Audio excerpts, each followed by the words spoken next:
Okay, here we go. Let's admit. Gosh,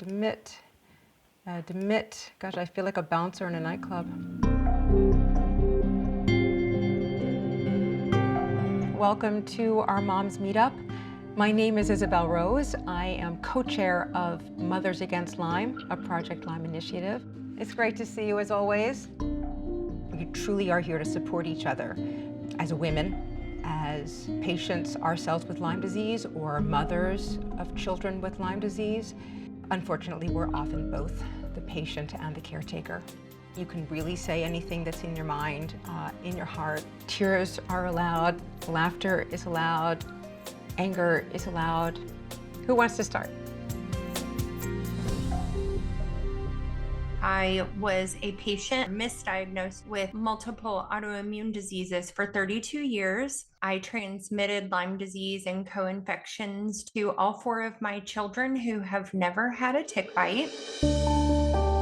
Most people think you get Lyme disease from a tick, but that is not the only way. You can also get Lyme disease by being born. Congenital Lyme disease happens when an infected mother passes it to the fetus in utero. This can have dire consequences, negatively impacting a baby and their family for the rest of their lives. Did you know Lyme disease could impact pregnancy before you had your children? I took every medication, everything that was recommended throughout the entire pregnancy. Does treating for Lyme during pregnancy even do anything? I thought that I was doing the very best that I could to prevent the transmission, but eventually he did test positive. The first case reported of congenital Lyme was in 1985, nearly 40 years ago. Today, there are still no clinical guidelines which focus directly on a baby who may have been infected with Lyme disease in utero. And even if you improvise treatment, there's not enough research to guarantee outcome. I was diagnosed with Lyme several months ago after having symptoms for about 10 years. My husband and I were trying to have a baby, found out the congenital nature of Lyme, and so that's been put on hold, and we are trying to find more answers. In the absence of guidance and treatment options from the medical establishment, it's really one person saying to another, I tried this, or, oh, that happened to my kid. Life becomes completely overwhelmed by this endless task of sorting through information, misinformation, all of it incredibly hard to understand. I sadly transferred it to both of my children. My son was very sick in utero, and since he's been born, and we've been battling it pretty much aggressively since then. A lot of these mothers feel enormous guilt.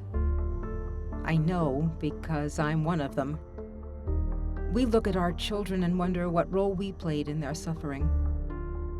I was 48 years old when I was diagnosed. I myself have 2 children, both of whom have struggled. So I'm with you. I'm with all of you.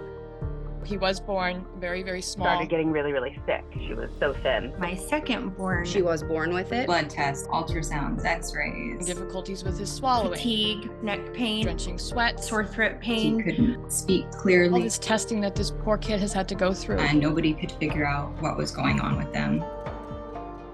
A lot of these kids can't even get out of bed, let alone go to school. They are missing childhood. The CDC currently estimates 500,000 new cases of Lyme disease per year in the United States.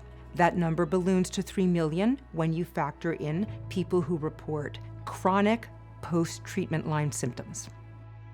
Lyme disease has been reported in more than 81 countries around the world.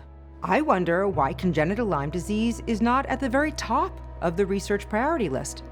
4 generations of my family have definitely been affected by Lyme disease and Lyme co-infections, and it's just very real and very scary. Sorry, I'm emotional today. This is the place for it. This is the place for it.